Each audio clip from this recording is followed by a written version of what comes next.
Resumen capítulo 67 del libro El Libertador. La última visita de Jesús al templo. Era el último día que Jesús enseñaba en el templo. Allí el joven Galileo se mantenía en pie sin honor terrenal ni insignia real. A su alrededor estaban los sacerdotes con vestiduras lujosas, los príncipes con mantos e insignias y los escribas con rollos, a los que frecuentemente se referían en sus manos. Jesús permanecía calmo, como si tuviese la autoridad que el cielo da. El pueblo estaba encantado con sus enseñanzas, pero terriblemente confundido.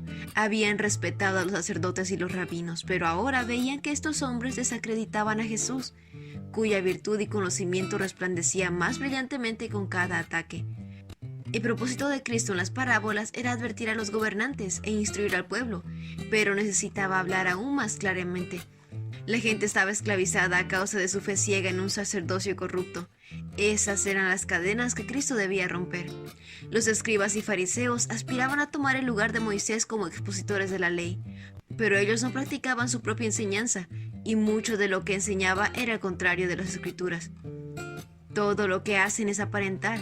En los brazos se ponen anchas cajas de oración con versículos de la Escritura, y usan túnicas con bordados muy largos. Y les encanta sentarse a la mesa principal en los banquetes y ocupar los asientos de honor en las sinagogas. Les encanta recibir saludos respetuosos cuando caminan por las plazas y que los llamen rabí. Pero ustedes no permitan que nadie los llame rabí, porque tienen solo un maestro y todos ustedes son hermanos por igual. Además, aquí en la tierra no se dirijan a nadie llamándolo Padre, porque solo Dios que está en el cielo es su Padre espiritual. Y no permitan que nadie los llame Maestro, porque ustedes tienen solo un Maestro, el Mesías. Él también reprendió la vanidad de los líderes al codiciar el título de rabino o maestro. Cristo Salvador continuó diciendo: el más importante entre ustedes debe ser el sirviente de los demás, pero aquellos que se exaltan a sí mismos serán humillados, y los que se humillen a sí mismos serán exaltados. Vez tras vez, Cristo había enseñado que la verdadera grandeza se mide por el valor moral. Le cierran la puerta del reino del cielo en cara a la gente. Ustedes no entrarán ni tampoco dejarán que los demás entren. Ustedes estafan descaradamente a las viudas para apoderarse de sus propiedades y luego pretenden ser piadosos haciendo largas oraciones en público, pero serán castigados con más severidad. Cristo condenó severamente a los abusos, pero fue muy cuidadoso en no reducir las obligaciones. El abuso que una persona hiciese de las ofrendas no desviaba la bendición que Dios concedía a la dadora. Jesús estaba en el atrio y miraba a aquellos que iban a depositar sus ofrendas. Muchos de los ricos entregaban grandes sumas con gran ostentación. Jesús los miraba con tristeza, sin hacer comentarios acerca de sus ofrendas liberales. Pronto su rostro se iluminó al ver una viuda pobre acercarse con vacilación, como que si temiera ser observada. Miró la ofrenda que tenía en su mano. Era muy pequeña en comparación con las ofrendas de aquellos a su alrededor, y sin embargo era todo lo que tenía. Con rapidez echó 2 monedas pequeñas y giró para salir apresuradamente. Pero al hacer esto se encontró con la mirada de Jesús, que estaba fijamente clavada en ella. El Salvador le dijo a sus discípulos que notaran la pobreza de la viuda.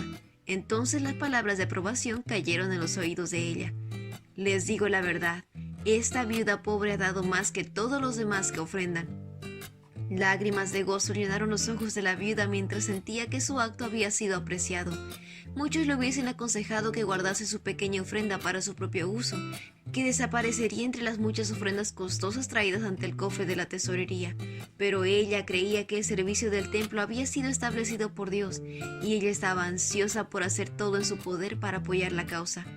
Hizo lo mejor que pudo, y eso llegaría a ser un monumento en memoria de ella y su gozo a través de los tiempos y la eternidad. Es el motivo lo que da carácter a nuestros actos, el que le da la estampa de la vergüenza o de un valor moral elevado. Fue el espíritu abnegado y de inocencia infantil lo que ganó la aprobación del Salvador. Ese pequeño regalo fue como un arroyo que ha hecho más ancho y profundo pasar de los siglos. ¿Qué aflicción espera a maestros de la ley religiosa y fariseos, hipócritas, pues se cuidan al dar el diezmo sobre el más mínimo ingreso de sus jardines de hierbas, pero pasan por alto los aspectos más importantes de la ley, la justicia, la misericordia y la fe? Es cierto que debemos diezmar, pero sin descuidar las cosas más importantes. El sistema del diezmo establecido por Dios fue observado desde los tiempos más remotos. Abraham pagó los diezmos de todo lo que poseía, de la forma que Dios lo implementó. El sistema era justo y razonable, pero los sacerdotes y los rabinos lo habían convertido en una carga pesada. Los fariseos eran muy exactos al diezmar las hierbas de sus jardines, como la menta, el anís y la ruda. Esto costaba muy poco y les daba una reputación de meticulosidad y santidad. Al mismo tiempo descuidaban los asuntos de más peso en relación con la ley, la justicia, la misericordia y la verdad. Cristo dijo: es cierto que deben diezmar, pero sin descuidar las cosas más importantes. Son como tumbas blanqueadas, hermosas por fuera, pero llenas de huesos de muertos y de toda clase de impurezas por dentro. Las tumbas blanqueadas y hermosamente decoradas ocultaban restos putefactos en su interior. De igual forma, la piedad exterior de los sacerdotes y príncipes ocultaba iniquidad. Los judíos comprendían muy poco la terrible responsabilidad involucrada en el rechazo de Cristo.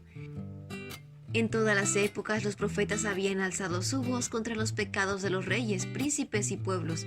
Lo habían hecho en obediencia a la voluntad de Dios, arriesgando sus vidas. Un castigo terrible se había ido preparando para los que rechazaban la luz de la verdad. Al rechazar al Salvador, los sacerdotes y los príncipes estaban haciendo responsables por la sangre de todos los justos asesinados desde Abel hasta Cristo. Estaban a punto de hacer que la copa de la maldad se llenara hasta rebosar, y pronto sería volcada sobre sus cabezas, en justo castigo. Jesús les advirtió acerca de esto. Como consecuencia, se les hará responsables del asesinato de toda la gente justa de todos los tiempos, desde el asesinato del justo Abel hasta el de Zacarías, hijo de Berequías, a quien mataron en el templo, entre el santuario y el altar. Les digo la verdad, ese juicio caerá sobre esta misma generación. Su sangre había manchado las piedras mismas del atrio del templo y había permanecido allí como testigo de la rebelde Israel.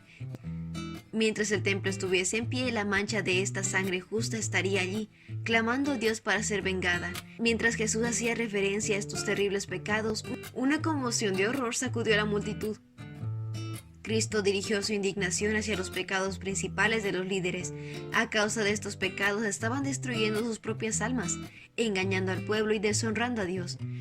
Pero no habló palabras de venganza, no mostró un temperamento irritado. El rostro del Hijo de Dios manifestaba piedad divina mientras daba una última mirada al templo y luego a sus oyentes. Con voz ahogada por la angustia y lágrimas amargas exclamó: «Oh Jerusalén, Jerusalén, la ciudad que mata a los profetas y apredea a los mensajeros de Dios. Cuántas veces quise juntar a tus hijos como la gallina protege a sus pollitos debajo de sus alas, pero no me dejaste». En el lamento de Cristo se volcaba el corazón mismo de Dios. Esta era la misteriosa despedida del amor sufriente de la deidad. Tanto los fariseos como los saduceos quedaron en silencio. Jesús llamó a sus discípulos hacia él y se preparó para salir del templo, no como alguien derrotado, sino como alguien que había terminado su obra. Se alejó de la discusión victorioso. Y ese fue el resumen del capítulo 67 del libro Libertador. No olvides compartir este video con tus compañeros de clase o con otras personas que tú creas que necesitan escuchar este mensaje. Nos vemos la próxima.